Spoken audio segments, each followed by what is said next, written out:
Hello everybody, Thomas Fleming here on a nice brisk morning. I'm at my new campsite, as you should have seen in my picture that I posted, and I'm going to have a little video at the end on what this campsite here looks like. Now, today I'm going to talk about, what do we do when we get older? Do we just kind of give up and let everybody else do what they need to do, the younger people do it? Well, they don't know what they're doing, so if we don't stay around and help them, it won't be good for anybody. Now, I'm almost 70 and I'm out here camping, and last night it was below freezing. Right now I think it's 45. The sun's out. But maybe tomorrow we're going to get rain and maybe a little mix of snow and rain, then a day off, and then another day is what it looks like. And then Friday I'm moving, but I'm moving south on Friday. But I got to put up with the cold up here now. It's getting difficult to find places going south. South is where the warmth is. And we're still dealing with and continue praying for those that were the hurricane victims down in Florida.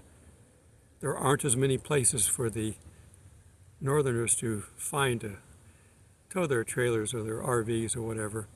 So they're having to come up into Georgia, where I normally camp without any problem.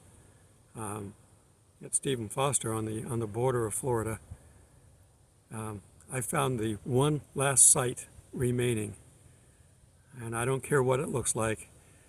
Sometimes I get to pick my choice sites, but this is the only site left over, and I hope that I've got it reserved, but hopefully it's still there and they don't have a fake reservation or lose it or whatever. Anyhow, I plan on going into Florida next, but I've got to find a space where I can get into.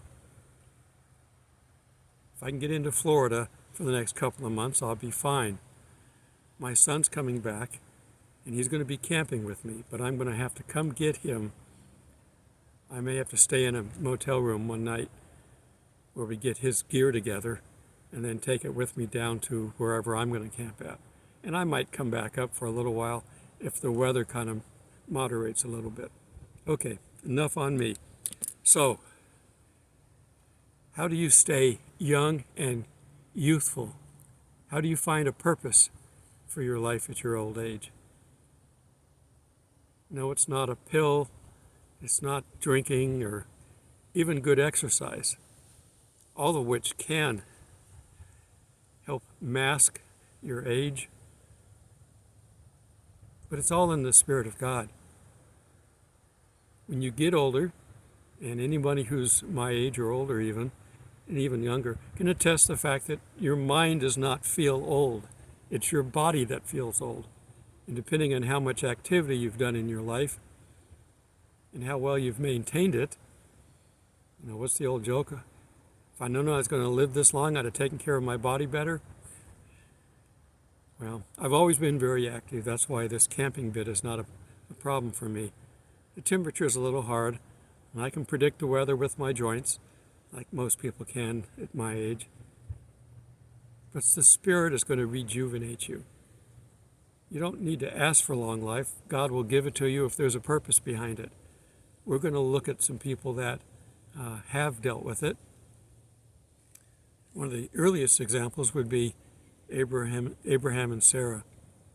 Now granted, back then in the early days, they were living longer. So maybe, the fact that he was 100, that may be the equivalent of 50 or 60 today.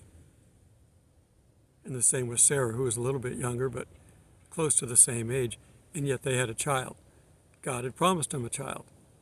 They were getting old. Nothing is beyond God. If God can create a child in Jesus without a man involved, he can do anything he wants to do. Okay, so what I want to do is look at a couple of things that talk about age. Let's go to Psalm 92. Now, we're going to get on down to the end of it, but I want to Psalms are designed for praise. Psalms are designed to be encouragement for us and a pleasure to God to listen to. So we're going to read all of Psalm 92. It is good to give thanks to the Lord and to sing praises in your name, O Most High. See, that's what we're supposed to be doing. That's why the book of Psalms is here.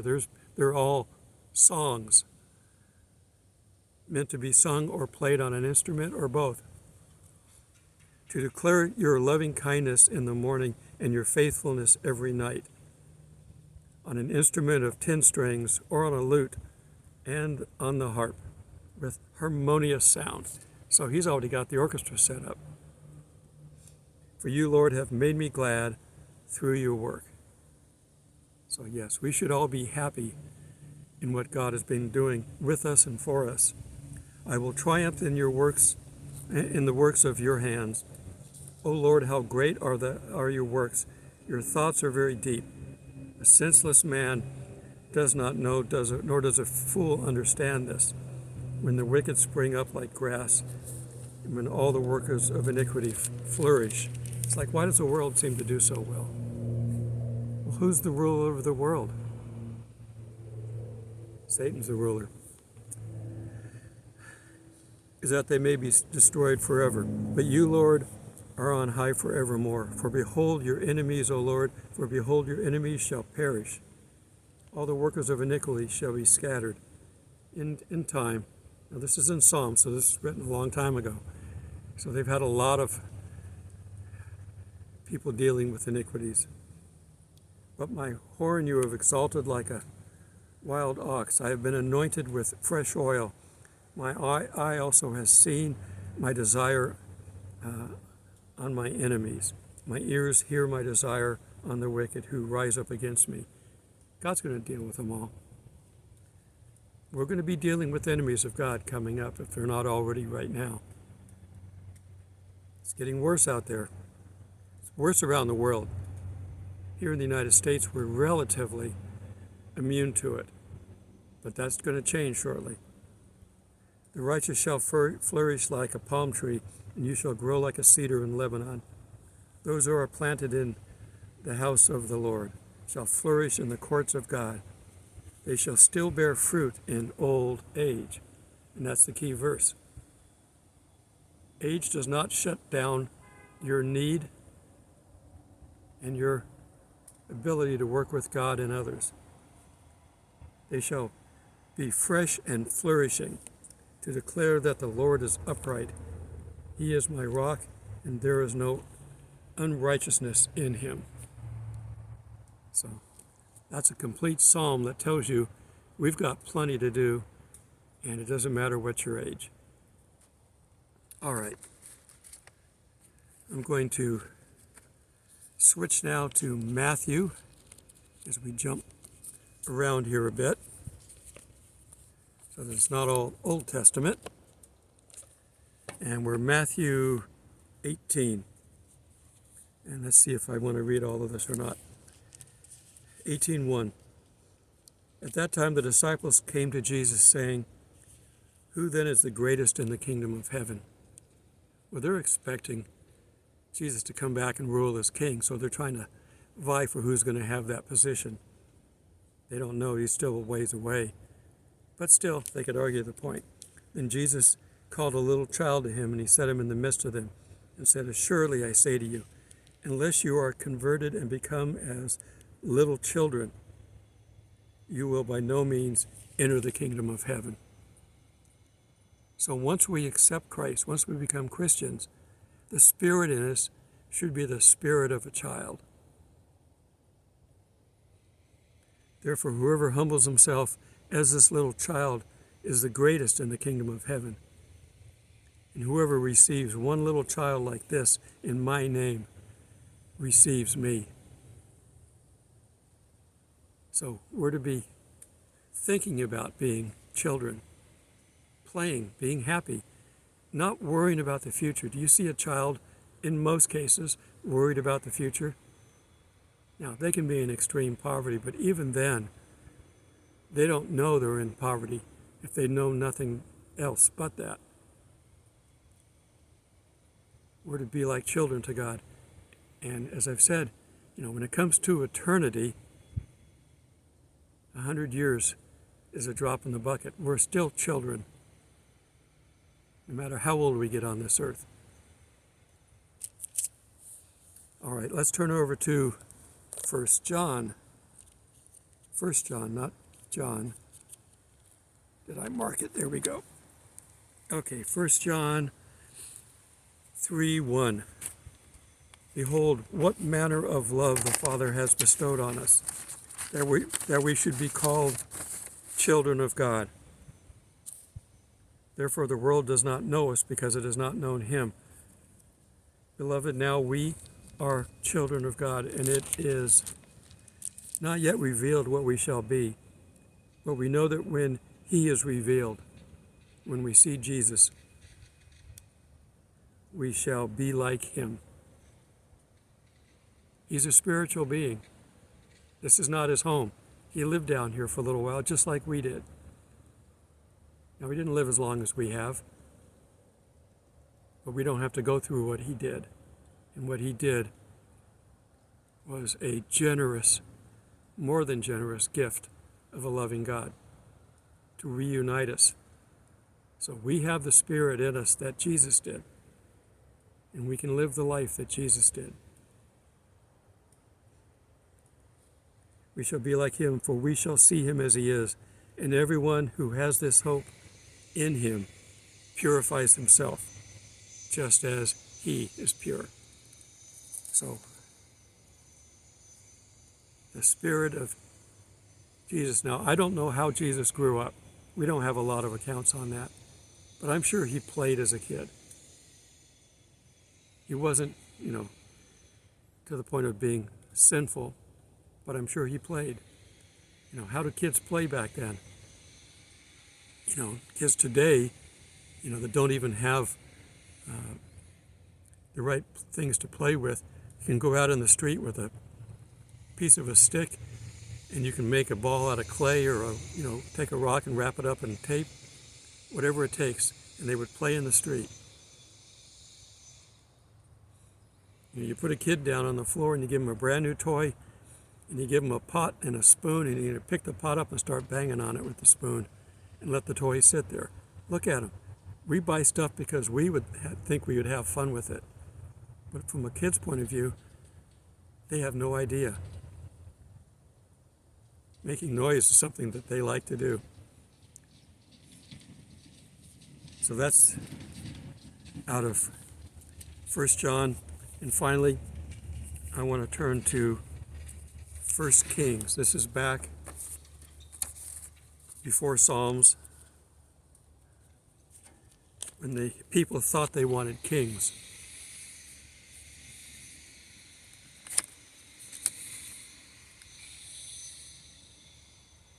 They're over here cleaning out the campsites. He's got his air blower, but at least it's an electric one. I hate when they bring out those gas-powered ones. He may be coming over here in a bit to blow out the other site just north of me, so I'm going to stop this here and I'll be right back. 1 Kings, hang on. Okay, I'm back. The camp hosts come around after each campsite is emptied and police them, make sure they're cleaned up. And she had a blower, but fortunately it was an electric blower. I've told you before, I hate those gas-powered things. They make way too much noise and they destroy the tranquility, when these electric ones are great. All right, back to our teaching. We're in 1 Kings. I am going to start in the beginning of chapter 3, but the scriptures that I'm going to read to start at about 6. But anyhow, chapter 3, verse 1. Now Solomon made a treaty with the Pharaoh, the king of Egypt, and married Pharaoh's daughter. Then he brought her to the city of David until he had finished building his house, and the house of the Lord, and the wall around Jerusalem. So, remember, David wasn't allowed to do this stuff, but his son Solomon was allowed to, because David was the warring guy, and he didn't want him as a warrior building a house of peace. Anyhow, David was still appreciated and rewarded for his service. Okay, let's see where we at. Meanwhile, the people sacrificed at the high places because there was no house built for the name of the Lord until those days. And Solomon loved the Lord, walking in the statutes of his father David, except that he sacrificed and burned incense at the high places. Still haven't got the temple yet. Now the king went to Gibeon and sacrificed there, so that for that was the great high place. Solomon offered 1,000 burnt offerings on that altar. At Gibeon the Lord appeared to Solomon in a dream by night, and God said to him, "What shall I give you?" Imagine this. God of heaven, who's responsible for everything that we see, everyone that we see, all of our possessions, all of our future, and he asks us, what do we want? Now I can tell you what the world would ask for, but look what Solomon asked for.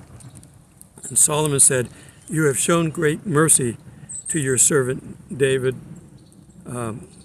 my father, because he walked before you in truth, in righteousness and in uprightness of heart with you. You have continued this great kindness for him, and you have given him a son to sit on the throne, as it is in this day," talking about himself. "Now, O Lord, you have made your servant king instead of my father David. But I am a child, and I do not know how to go out or how to come in. And your servant is in the midst of your people, whom you have chosen, a great people, too numerous to be numbered or counted, just as God had promised. Therefore give to your servant an understanding heart to judge your people, that I may discern between good and evil. For who is able to judge this great people of yours?" And 10, this speech pleased the Lord, that Solomon had asked for this thing. And God said to him, "Because you have asked this thing, and have not asked for long life for yourself." See, be careful when you ask for long life. You may not like it, but ask to be a good servant of God. That's the key. "Nor have asked for riches for yourself, nor have asked for life of your enemies," kill them in other words, "but have asked for yourself understanding to discern justice. Behold, I have done according to your words. See, I have given you a wise and understanding heart, so that there has not been anyone like you before you, nor shall there be anyone arise after you." So don't think you can be as smart as Solomon, because he won't do that for anybody else. But you don't need to be as smart as Solomon. You have the Spirit, and he didn't.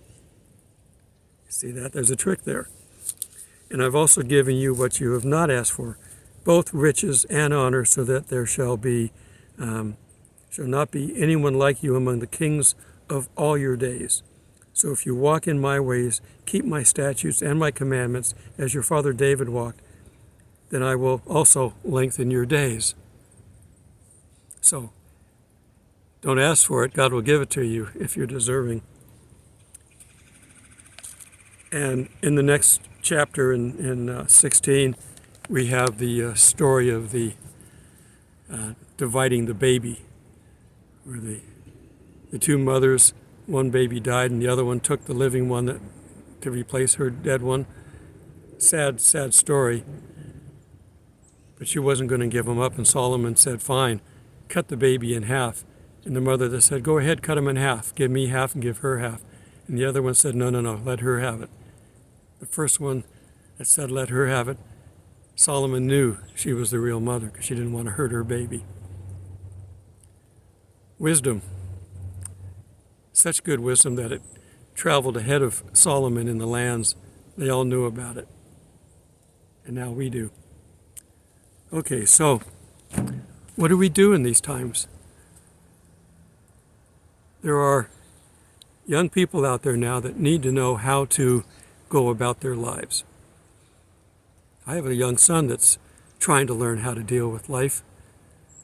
And he's trying to find ministry work that he can do, but he's still got to grow.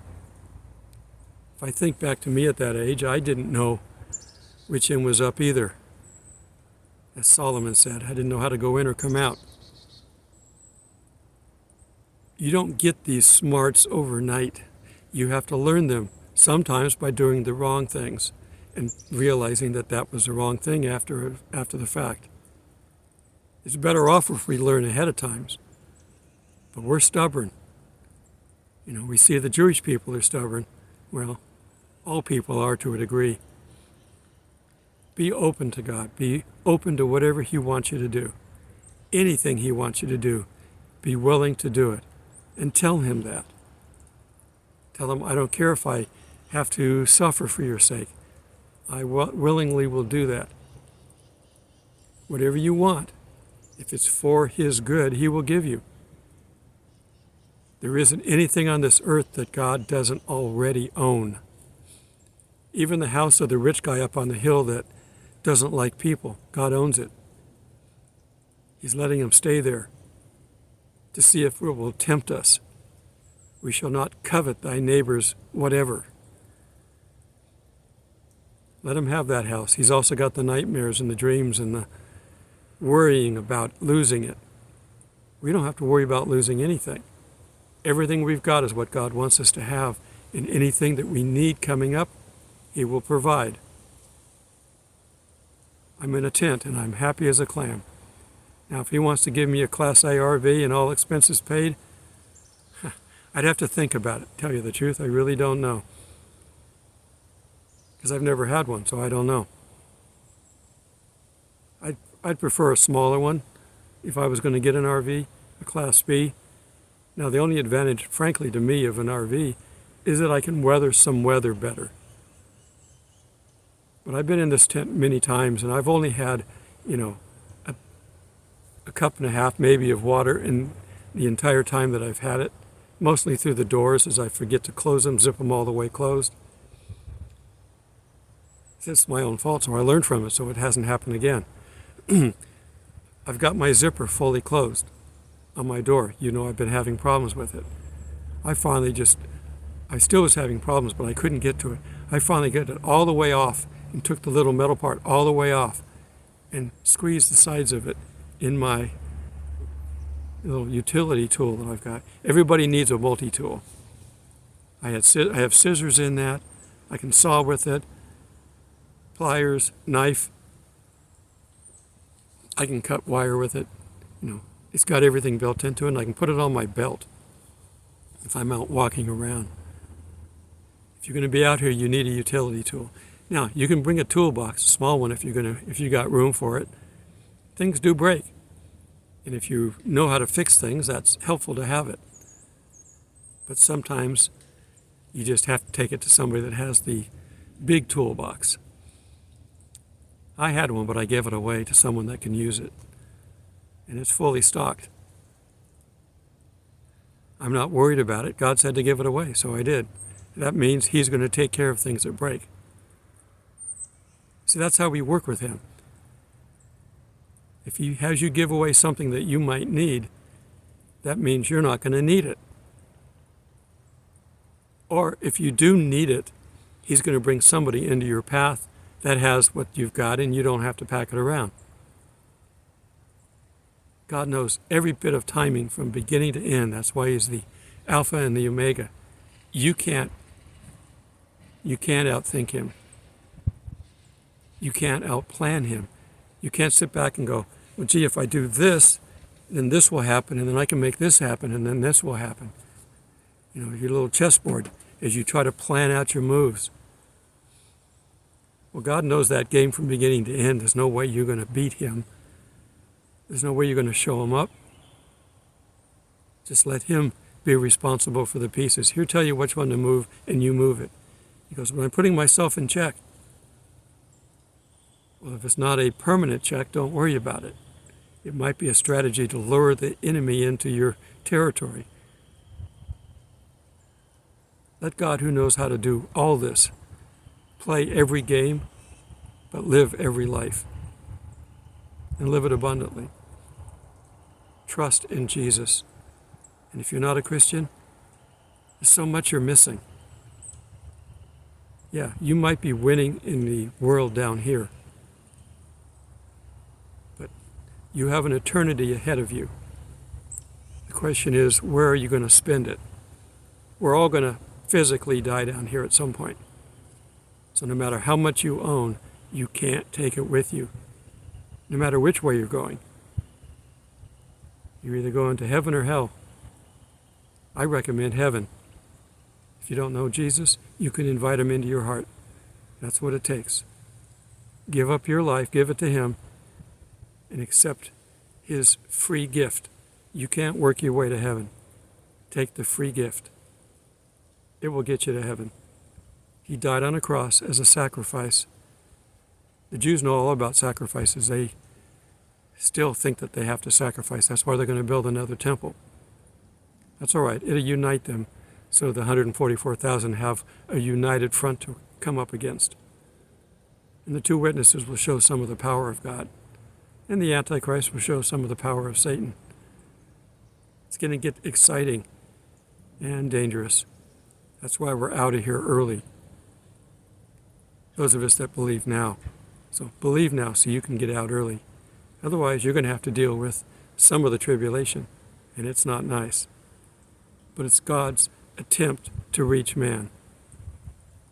If it's too easy, people don't turn to God. People only turn to God when things get tough, especially non-believers. But even believers fall into that trap sometimes. But don't worry. God's going to take care of us and everything that's coming. All the trials that are coming are to wake up the world and save as many as he can. There may be more saved during the tribulation time frame than throughout history. We can hope so. All right. Till we meet in the clouds. Soon, probably. No date. God bless. Into the sunlight this morning, but there's my campsite. And down there is the lake.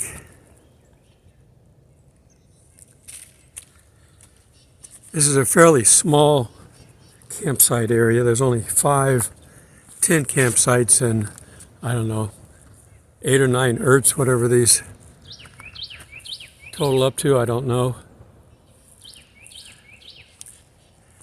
You got to have more people or extra money for these. They cost too much. But they're designed to have a couple of families show up and stay there. You don't have to have a tent.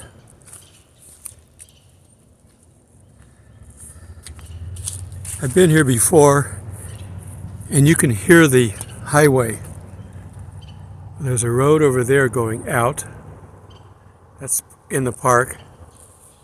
And the freeway is on the other side of those distant trees. That's the Highway 20. Well, I'm here for this week. We're supposed to have temperatures into the teens by the end of the week. 2 possible days of rain, but it's going to be just above freezing, so we might see some mixed, but I don't think we're going to see anything stay.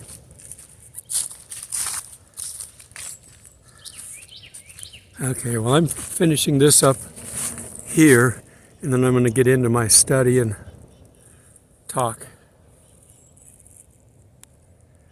Blessings, everybody.